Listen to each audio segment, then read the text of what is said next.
Okay, so, hello. This is another very low quality video, but that's okay because I'm at camp and I'm busy. But y'all are gonna get an art dump for my stuff at camp soon, and it's gonna be cool things. Yeah.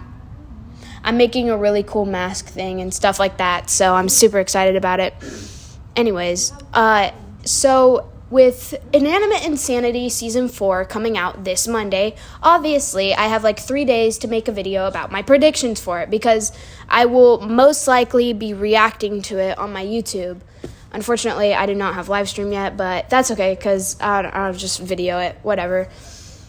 Anyways, my predictions for Inanimate Insanity Season 4. So, with MePhone not being able to generate contestants anymore, there most likely won't be any new characters, which is great because we might get more detailed character development. I'm thinking the Grand Slams will hopefully reunite, because Nickel and Balloon are finally bros now, and I know Suitcase kind of has beef with Nickel, but I think they have a genuine shot. There's also a shot that Suitcase might decide to leave the Grand Slams Alliance, not permanently, but she mentioned in Inanimate Insanity Season 17 of getting away from it all. So she might move to the haunted house or whatever with Knife, Bo, Apple, and Doe, and Marshmallow. And then I think Cabby might end up becoming friends with the Grand Slam since she kind of met Nickel and Balloon during Season 3, and she was really nice to Suitcase at first. Also, I genuinely think that, with her and the Grand Slams Alliance, I just think they'd be, good friends. And then I think there might be one or two ships that become, canon or closer to canon anyways, because the creators are a fan of quite a few of them, so I'm thinking maybe either Marshapple Bow, Silver Candle, Pay-J, Nickloon, Fantube, or Lightbrush. There are also others, but they're really more rare pairs, so they might not. Oh, maybe Taco Mike as well. Who knows? And then we'll get more Lightbrush development because it kind of just started to happen at the end of last season, and so we didn't really get much of a shot at that. How Nickloon in Season 3 got a ton of screen time. And then we get some Knife Case development maybe because they were hinted at quite a lot. Taco being adjusted back to the hotel, maybe shunned by some of the other objects. Obviously, objects get trauma healing. I think that Clover might do therapy like she did for Nickel. I hope she does. I really need objects and Clover doing therapy sessions. That would be hilarious. And then contestants working with the Shimmers to make some kind of recovery machine because I notice at the end of Inanimate Insanity Season 2, the Shimmers were hey, are you sure you want to do this? Yes, they'll need this. So they might have given them some kind of gift or something. Who knows? And then more Fantube, Bot, Goo, Shimmer, screen time. They'll get their own scenes and stuff. And then more I really want to see Mom Test Tube and Dad Fan to Bot and maybe Goo, and maybe have Bot and Goo meet the Shimmer that Fan and Test Tube kind of raised. And then just more development from most of the characters in general. And then Candle and Silverstone study their inner flame together, but this time it's with Paintbrush because guys, I have a theory that Paintbrush's fire is an inner flame, and it's because he summons it at will to protect Lightbulb in Season 2. And then this is a really far-fetched one, but it seems like something that would happen where Baxter has babies. And genuinely, this is so dumb of a headcanon, but I think that we might genuinely have a shot at that happening because it would just be a super funny scene and maybe a way for some funny Lightbrush development, them taking care of the babies together. And then some new ship ideas. Trophy finally getting development, and friends, please, I need Trophy to not be hated on anymore.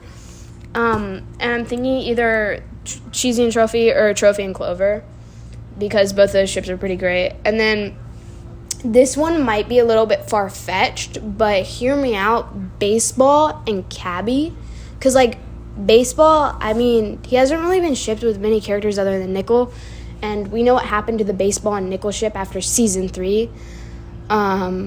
So I do think we have a genuine shot at that, because like I feel like their personalities are pretty similar and they kind of just would be friends. Also, I've hopefully more like scenes for characters that were voted off super early, because they need some screen time, like Tissues, all them, etc. And I have a headcanon that there might be like a Paige off-screen marriage, because they've kind of been canon for a while now, and I think there's a solid shot we might get a little reference where it's like, I don't know, they're walking by and we see them both wearing rings or something, who knows. And then more development between roommates, maybe some flashbacks to while the contestants were still playing the game. Like, we'll get some scenes about, like, the roommates, where they are and stuff, and maybe them getting ticked off at what each other are doing to the room and stuff like that. I don't know. And then contestants handling jobs and, like, in real life stuff, like paying rent at Hotel OJ and, like, that kind of stuff, since MePhone can't just, like, generate money for them. I know $1 million is a lot of money from season 1, but still.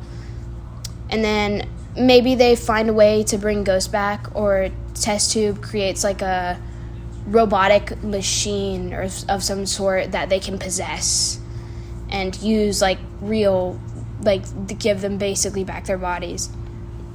And then some kind of like other adopted child type thing between one of the newer ships, where they like all have to bond, or like they have to bond kind of similar to like Fan and Test Tube did over the egg. I don't know. Obviously there's going to be some really like super unexpected stuff and things like that, and I'm just kind of excited about it. And then oh yeah, and the creators mentioned talking about like some Steve Cobb's backstory and uncovering more about Meeple. And then also, you know, the contestants can now, like, actually die because MePhone can't bring them back anymore unless the Shimmers decide to help out. So I think we might get, like, people coping with the reality, you know, that they can, like, actually die now, which is kind of crazy. And then a chance that, like, Test Tube could somehow bring MePad back, because they've raided Meeple Labs, right? So they must find the programming for him in there somewhere, and he might have some, like, amnesia or something, but I think there's a solid shot that could happen. So those are basically all my headcanons for the season, and I'm pretty excited for it to come out. Hopefully at least one or two of these is true. So that I can rub it in people's faces and say, ha, I predicted it. I'm kidding, but, like, anyways, thank you for watching my dumb rambling, and I hope that y'all enjoy Inanimate Insanity Season 4, because I know I will, and I'm super excited about it. So, see you guys next video or something. Insert good outro here. And that's done.